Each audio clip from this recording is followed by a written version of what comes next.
Halo, memperkenalkan nama saya Daniel Ndago, NIM 1220034 dari Prodi Ekonomi Pembangunan. Nah, di sini saya akan menjelaskan materi mata kuliah Ekonomi Kelembagaan. Jadi baik, kita akan masuk pada materi yang pertama, yaitu asumsi utama dalam perspektif ekonomi kelembagaan. Terlebih dahulu kita harus mengetahui dulu apa itu kelembagaan. Kelembagaan adalah suatu aturan main yang berkaitan dengan nilai dan norma atau suatu kebiasaan dan masyarakat itu sendiri.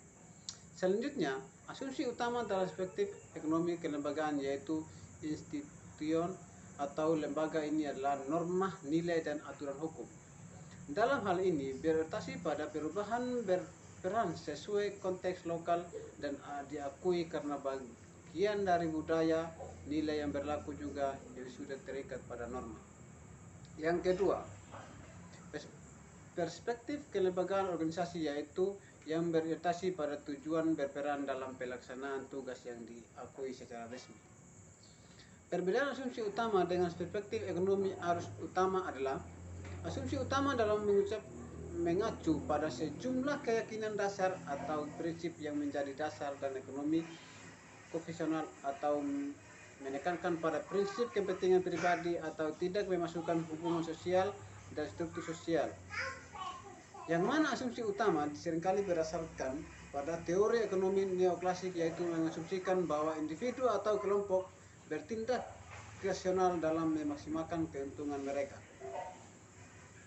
Sedangkan perspektif ekonomi arus utama adalah istilah yang digunakan untuk menggambarkan aliran pemikiran ekonomi yang dianggap ortodoks, kepatuhan atau terhadap keyakinan-keyakinan yang benar atau yang diterima. Khusus dalam kehidupan beragama, yang berasumsi bahwa individu membuat keputusan akan memaksimalkan keuntungan mereka sendiri. Nah, selanjutnya kita masuk pada sejarah perkembangan ekonomi kelembagaan. Ilmu ekonomi kelembagaan lahir karena kegagalan ilmu ekonomi klasik neoklasik dan menjelaskan tentang mekanisme pasar yang menimbulkan ketimpangan dalam distribusi pendapatan, kerusakan lingkungan, dan eksploitasi pihak yang kuat terhadap pihak yang lemah. Ekonomi kelembagaan muncul karena adanya kebutuhan manusia yang diawali dengan adanya interaksi antara manusia dan sumber daya alam. Oleh karena itu, kelembagaan bersifat dinamis untuk menciptakan suatu perubahan. Selanjutnya kita masuk pada tiga mazhab utama dalam ekonomi kelembagaan dan masing-masing teorinya. Yang pertama, ekonomi kelembagaan lama secara garis besar mengemukakan bahwa perusahaan teknologi dalam masyarakat membawa perubahan terhadap perilaku sosial dan budaya beserta kelembagaan yang menyertai masyarakat. Oleh karena itu, ekonomi kelembagaan lama menolak asumsi bahwa perilaku individu yang akan memaksimalkan kepuasannya dan bertindak rasional, tetapi dia dipengaruhi oleh perbedaan sosial budaya berlaku secara saat itu. Berdasarkan teori Gustav von Mahler, dia adalah orang pertama yang menyadari gagasan tentang kelembagaan, dan juga Thorstein Bunder, di mana individu adalah makhluk sosial yang akan berperilaku sesuai dengan aturan masyarakat di sekitarnya.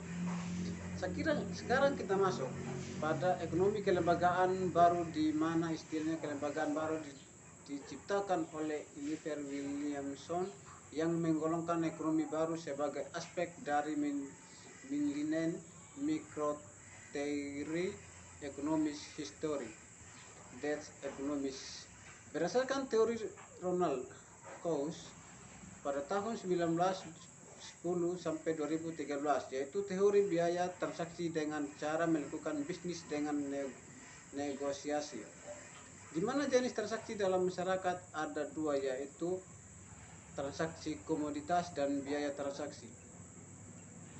Dan yang terakhir yaitu kuasai ekonomi kelembagaan, yaitu salah satu aliran mazhab yang dianggap bagian dari ekonomi kelembagaan. Berdasarkan teori kuasai ekonomi kelembagaan adalah Joseph Schumpeter tahun 1883 sampai 1950, yaitu mengatakan bahwa sumber kemakmuran terletak pada jiwa kewirausahaan para pelaku ekonomi dan pertumbuhan ekonomi tidak sama dengan pertumbuhan ekonomi. Sekian video pembahasan tentang perspektif ekonomi. Terima kasih.